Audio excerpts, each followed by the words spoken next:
Todos conocemos la historia de aquel detective más grande de todos los tiempos. Sí, el que dice elemental, mi querido Watson. Pero, ¿qué tal si te digo que a finales de 2020 y a principios de 2021 había un anime basado en uno de los archienemigos más famosos de Sherlock Holmes? Bueno, no sé si famosos, pero porque yo lo conocí por esta serie. El cual pudo igualarlo en intelecto. Y hoy te vengo a resumir esta obra, el cual disfruté muchísimo. Caballeros y caballeras, hoy estamos resumiendo Moriarty the Patriot. O Moriarty el Patriota, y te prometo que al final de este video entenderás por qué el plan maestro de Moriarty es una de las mayores obras de arte de guión suspenso y de tensión homosexual.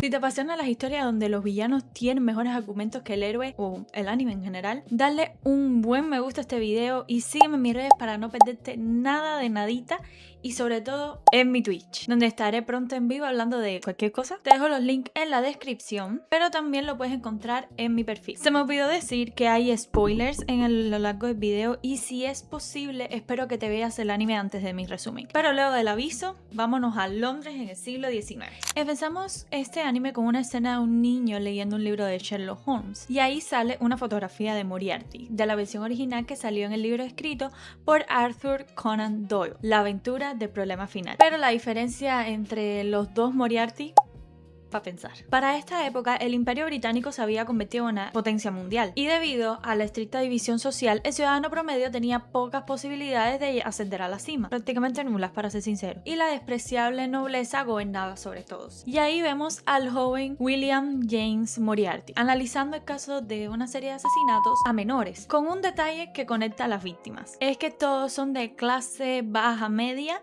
ya que son hijos de personas que trabajan para la nobleza, como joyeros, sombrereros, sastres, pero el culpable se salió del patrón, acabando con la vida de un indigente, de un niño indigente. Y ahí Moriarty encontró el cabo suelto. De forma astuta, encuentra al culpable bastante rápido y le da la oportunidad a un padre de las víctimas tomar venganza, y le da la oportunidad al padre de una de las víctimas a tomar venganza. Básicamente lo que hace es hacer justicia con otro crimen, con tal de acabar con toda esa injusticia que hay entre los nobles y cambiar la sociedad. Y de ahí vamos a un viaje al pasado donde exploramos la infancia de estos gemelos rubios. La realidad es que ambos estaban en un orfanato y resaltaban entre los demás porque ambos sabían leer, escribir e incluso podrían hablar latín. Pero el detalle es que el menor, conocido como Louis, estaba muy enfermo, y el mayor, el protagonista, posee una inteligencia superior. Eso llama la atención de Albert James Moriarty, el primogénito del conde Moriarty, quien visitaba el orfanato con frecuencia. El conde, con tal de ganar el aprecio de la duquesa, mandó a Albert a buscar a alguien indicado para poder lucirse con la aristocracia. Cabe resaltar que Albert tiene un hermano menor llamado William, quédense con el detalle, y él está en desacuerdo con todas las actitudes soberbias de su familia. Albert, no William. Luego de escuchar cómo los dos rubios tenían a los huérfanos tan entregados a una causa, que Albert decidió que se llevaría a los gemelos. El padre está medianamente satisfecho, mientras que los otros integrantes de la familia no paran de desprestigiar a los jóvenes, sin saber que ellos y su propio hijo iban a idear un plan para acabar con ellos, luciendo como un desafortunado y como un accidente, donde solo sobreviven Albert James Moriarty, Louis James Moriarty y el ahora nuevo William James Moriarty. Luego de este contexto bastante importante, volvemos a la actualidad, a esa actualidad. En situaciones donde la diferencia de clases era extremadamente crueles, mayormente enfocada en la crueldad de la clase alta. Por ejemplo, el vizconde Belfort le negó asistencia médica al hijo de su jardinero por simplemente ser un plebeyo, y a raíz de eso el pequeño fallece. Desde entonces ambos padres le guardan rencor a este vizconde. William se enteró de la situación y ayudó a mismo a obtener venganza de forma tal que parezca totalmente natural, y ellos pueden sanar su herida. William, el cual también es profesor de matemáticas, nota que uno de sus estudiantes ha estado ausente por mucho tiempo. El asistente administrativo le dice que no hace falta que lo busque, claramente, y claramente eso le llama la atención. A ver, ¿qué tan disimulado crees que eres cuando el profesor te dice, oye, si está desaparecido, llamemos a la policía? Y tú le dices, no, es que afectaría a su familia. ¿Qué pensaba que William le iba a decir?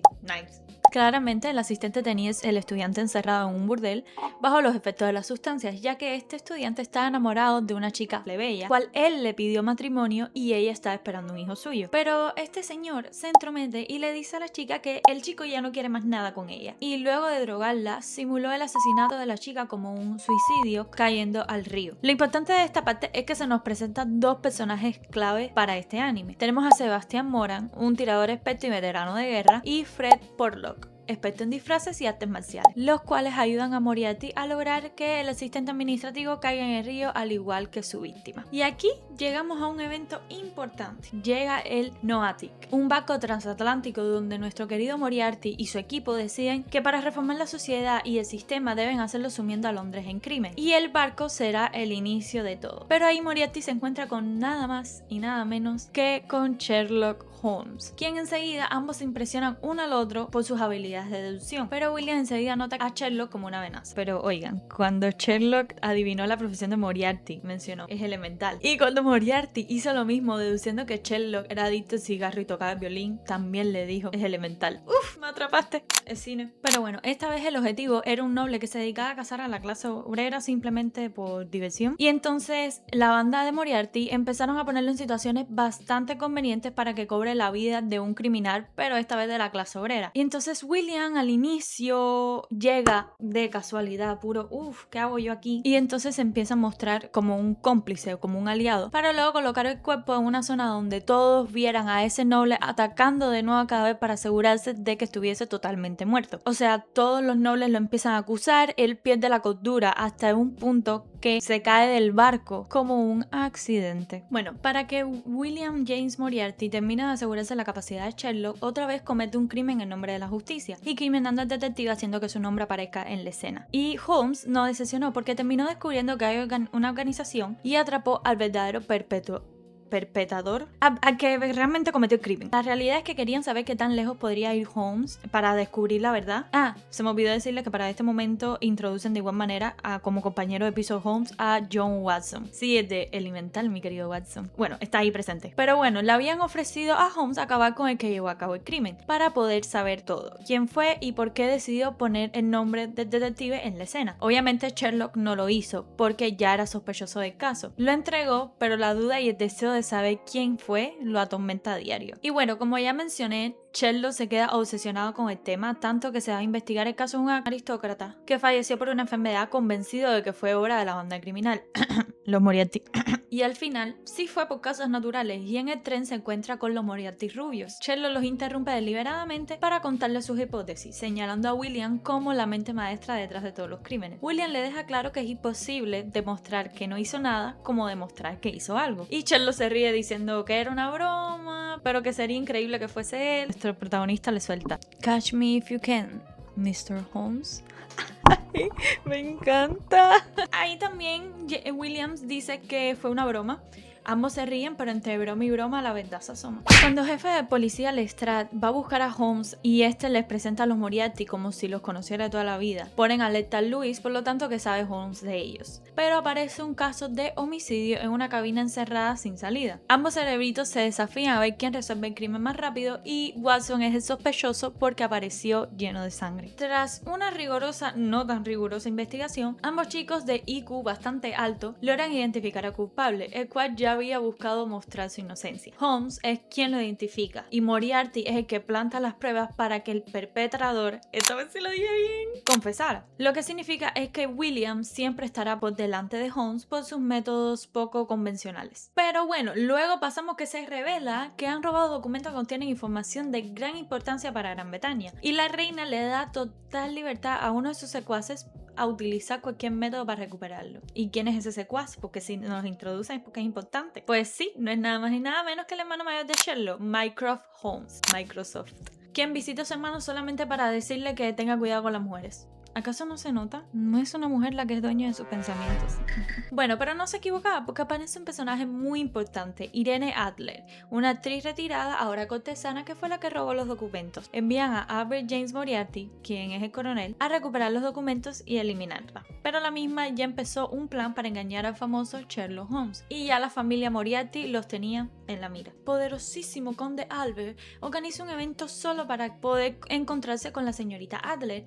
Está ella disfrazada y ambos se encuentran un momento para hablar con privacidad, donde Irene le revela parte de los secretos, ya que Albert propone una manera de salvarse y no cumplir con la orden del gobierno de eliminarla. Para demostrarle que tiene poder y que puede confiar en él, en el amo del crimen, acaba con un aristócrata que había había incendiado teatros con personas dentro solamente para cobrar los seguros. Holmes y Watson explotaron el segundo piso de su casa para engañar a Adler y localizar los documentos que escondía, revelando que el gobierno británico inició secretamente la Revolución Francesa. Adler admite que ha querido reformar la sociedad, pero al robar los documentos sin saber el contenido ya no supo qué hacer con algo tan grande. Pero les dice que ha llegado a un acuerdo con el gobierno para devolver los documentos. Pero vamos, que Holmes sabe que no fue con el gobierno, que fue con el amo del crimen. Ocurre una falsa emboscada ya que Holmes estaba preocupado por la chica, mientras Adler y Albert hacían el intercambio de los documentos, entregándole a Sherlock Holmes una carta sellada con el nombre de James Moriarty, en caso de que dudara de que Adler no estuviese a salvo. Podía abrir la carta en cualquier momento y conocer la identidad del amo del crimen. Aquí llega un trato con el hermano de Sherlock,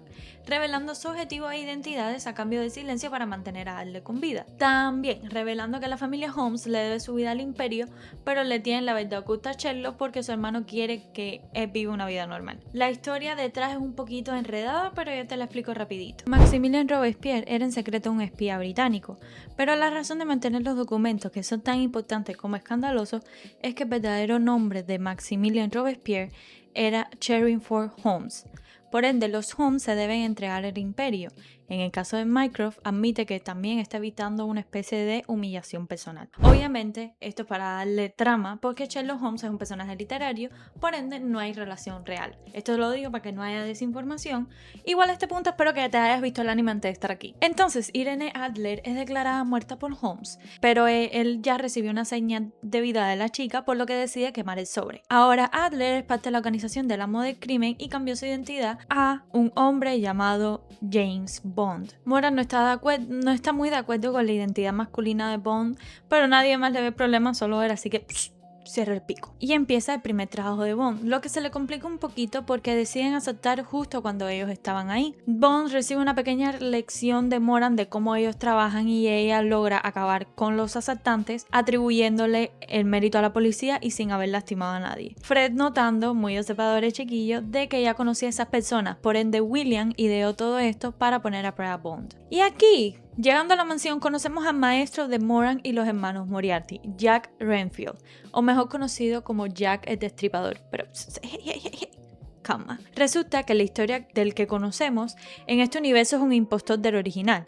Recuerden, todo es por la trama. Entonces Jack le pide a William asesoría para acabar con el impostor y limpiar o recuperar su nombre. Pero al mismo tiempo todos los ciudadanos crean un comité para defenderse del asesino de prostitutas, poniéndose en confrontación de la policía, que está más ocupada en disolver el comité que capturar a un criminal, porque, dicho por ellos mismos, ¿a quién le importa unas meras mujeres del amor? William deduce que Jack el Destripador realmente es una organización que tiene como objetivo poner al pueblo en contra de la policía y así, tarde o temprano, iniciar una revolución. En una patrulla nocturna ya se podía notar la hostilidad entre ambos bandos y en esa miradera se encuentran con dos cuerpos sin vidas y justo aparece Jack Renfield con una chica en brazos asesinándola delante de todo el mundo, aclamando ser Jack el Destripador. Cabe recalcar que los tres eran cuerpos que estaban sin vida y todo fue para el show. Todo fue parte del plan para unir a los dos bandos creando un enemigo en común. Y empieza una persecución. Evitando acabar con la vida de nadie, huyen por buen rato hasta que Jack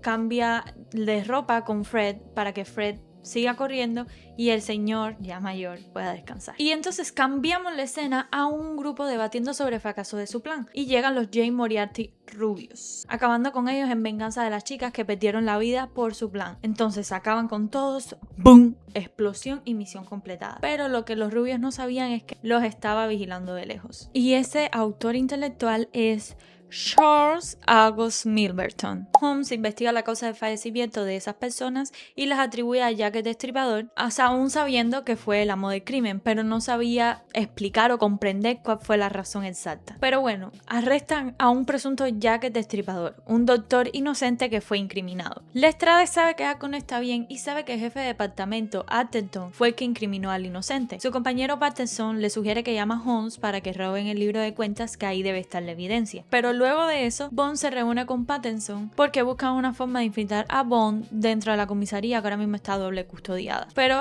estaban ahí debatiendo y Bond inicia una pelea con un ebrio para salvar a una chica, lo que lo lleva directamente a prisión. Holmes y Watson estaban buscando, pero Atherton los intercepta y se forma una pelea que termina con Lestrade arrestado. Y gracias a ese altercado, ya Bond estaba metido en la habitación y salió sin problema. Pasa desapercibido y le entrega el libro a Patterson, que al mismo tiempo se lo da a Lestrade, logrando que sacaran a Atherton del poder por corrupto, y ahora Patterson es el jefe de departamento y es aliado a la organización del amo del crimen. Entonces tenemos a Charles August Milverton, que investiga el pasado de los James Moriarty y encontró que de niños, los rubios, ganaron un juicio contra un noble estafador que robó dinero del orfanato en que ellos estaban. La historia es bastante interesante porque el juicio está basado en una obra teatral de Shakespeare llamada El Mercader de Venecia. En la obra, si el deudor no pagaba el dinero, debía pagar con una libra de su carne, pero no logra hacerlo ya que había derramamiento de sangre. En el caso de Moriarty, él jugó con el peso de la sangre a su favor,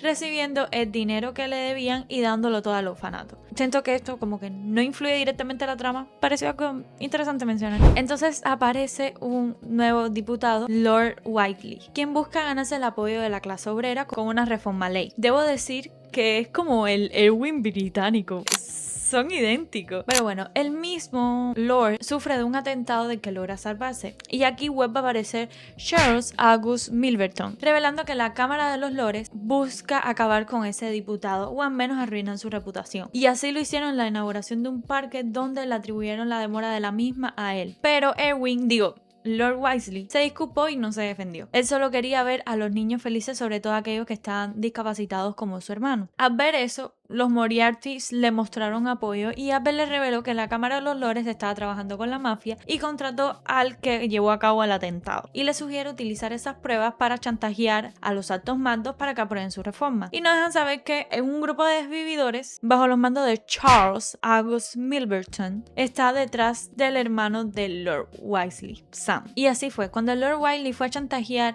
a Charles August Milverton, su familia y compañeros quedaron en casa. Fred, quien vigilaba la misma, notó que algo dentro estaba sucediendo, pero fue acorralado por el dúo de antes.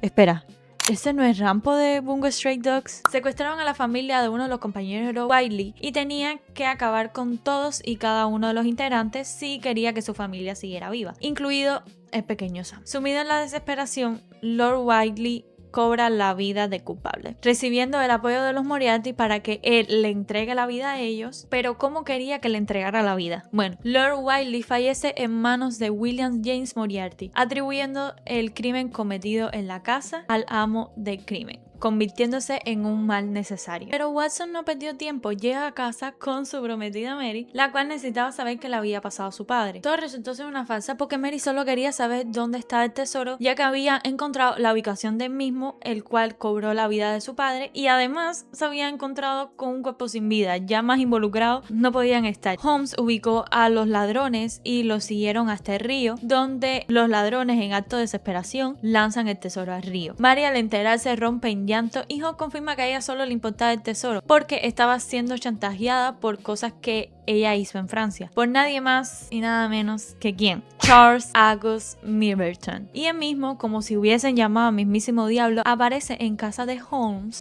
mostrando la evidencia y pidiendo que lleve el tesoro lo más pronto posible, llevando a Sherlock a su mansión con tal de eliminar las pruebas porque no había forma humana de poder conseguir ese tesoro. Y entonces se escuchan disparos dentro, porque Charles August Milverton reunió a Sherlock Holmes y William James Moriarty en el mismo lugar, presentando al último como el amo del crimen.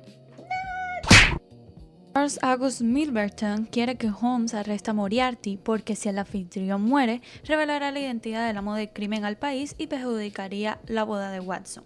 Holmes se alegra de sobremanera, confirma que era Moriarty el amo del crimen, que deseaba que fuese él y que no hubiese soportado que alguien más fuese el amo del crimen. Básicamente lo suponía. Pero bueno, ambos apuntan a Charles August Milverton, quien intenta huir y Sherlock Holmes dispara el arma varias veces. Sherlock le dice que no tiene evidencia para poder demostrar quién es Moriarty realmente, pero que le asegura que va a ir detrás de él. Y nuestro querido Moriarty le suelta una vez más la de "Catch me if you can, Mrs. Holmes". Aquí Sherlock incendia la mansión o la villa y se entrega por la muerte de Middleton. Mycroft va a visitar a su hermano en la cárcel, quien le dice que cometió el crimen perfecto, ya que no hay pruebas y ni siquiera hay cuerpo. Por ende, queda libre. Pero Watson le recrimina por actuar por su cuenta y justo en ese momento llega la noticia de que William James Moriarty cometió un crimen y reveló su identidad al mundo. Albert es recriminado por la Cámara de los Lores, los ciudadanos están frente a la mansión pidiendo que entreguen la cabeza de William, pero este no está en casa, está muy ocupado llevándose vida de nobles al azar, ya que él tiene que morir para que el problema final sea resuelto y el plan funcione. Pero su hermano Louis y los demás no están de acuerdo con esa decisión, empezando a planear traicionarlo con la intención de mantenerlo con vida. Hey, estuve de acuerdo que William se llevara consigo a uno de los nobles, porque cuando este fue a atacarlo, este utiliza a sus hijos como escudos, es despreciable. Pero Moriarty no ataca niños. Holmes se encuentra con la reina descubriendo que su hermano sabía sobre el objetivo de William. Louis y Fred se reúnen con Holmes para pedirle que salve a Moriarty. Sherlock admite que sabe cuáles son las intenciones que tiene el amo del crimen y que de todas maneras él quiere salvarlo porque lo considera como un amigo. Williams le entregó a Sherlock dirección y hora donde se realizará el acto final. La mansión Moriarty es incendiada y algunos edificios en las cercanías se incendian por arte de magia. Igual estaban vacíos. Sherlock recibe una carta de Moriarty donde le explica por qué lo eligió a él. O sea, cuando lo conoció, sintió que por fin alguien lo comprendía y que por eso quiere que Sherlock Holmes sea el que esté presente en su último momento. Que Sherlock, al terminar la carta, dice que él se siente igual. Oh, no. Son amigos. Los secuaces del amo del crimen se encargan de ayudar a los ciudadanos afectados por los incendios, como si no fuese ellos los que lo provocaron. Y Moran es el que se encarga de dar un discurso y que se encarga de unir a las clases para apagar los incendios. William ataca a Holmes como una demostración de que Holmes está intentando atrapar al amo del crimen antes de que éste saltara por el puente. Holmes les ruega que viva, que se niega a dejarlo morir, pero William salta de todos modos. Holmes se tira a sostenerlo, le vuelve a rogar que es su amigo y que merece vivir. Moriarty lastima a Holmes para que lo suelte y se sorprende cuando Holmes se tira detrás de él. Y se abrazan mientras caen. Hoy ganaron los homosexuales. Entonces tenemos como un salto de 3 meses después, donde Albert renuncia a la fortuna y a su apellido para reparar la ciudad, y muchos nobles también lo hicieron. Watson escribió un libro sobre los sucesos entre Moriarty y Sherlock. Aún así, sabiendo la verdad, retrata a Moriarty como el mal, como el villano del libro. Pero el apellido Moriarty, ahora junto con la de Holmes, tiene que pagar sus crímenes al imperio. Albert se entrega asumiendo la responsabilidad de los crímenes y Louis empieza a trabajar con Mycroft Holmes respondiendo solo para la reina. Y mientras tanto, en Suiza vemos a Sherlock Holmes en un bar encontrándose con Williams, también mimiticoleando. Fin. Me atrapaste. Esto es cine. ¡Ay! Qué difícil me resultó resumir esto. Porque ocurre una cosa tras la otra, cada momento hay una problemática distinta, o sea, no saben lo mucho que las recomiendo. Como es un anime basado en un libro, el autor se toma bastantes atrevimientos creativos para la serie. La animación es muy pero muy buena, es una historia atrapante, cada problemática se desarrolla de manera adecuada y por primera vez, por el momento es la única vez que lo digo, que estoy de acuerdo con los ratings que tiene Crunchyroll. 4.9 estrellas. Esta gente sí le sabe. Lo único malo es que no se besaron. No, mentira. Que tiraba. Pero lo único que realmente me causó un poco de meh es el arco de Charles August Milverton. O sea, no me terminó de convencer y se me hizo muy larga. Siendo alguien tan poderoso, ¿se tomó tanto tiempo? Me preocupa.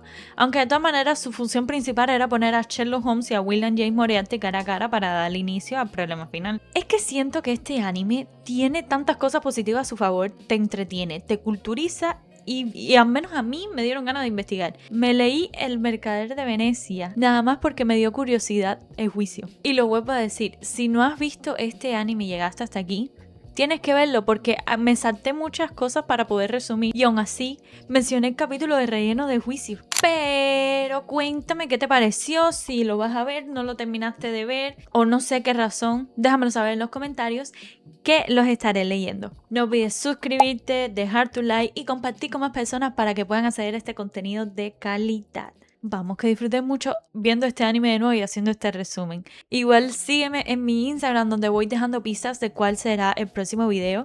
Y si adivinas, te mandaré un saludito por acá. Beyoncé se creía. No solo me sigas por Instagram, sígueme en todas mis redes sociales y en mi Twitch. Tengan un lindo día y nos vemos las próximas semanas. ¡Mua!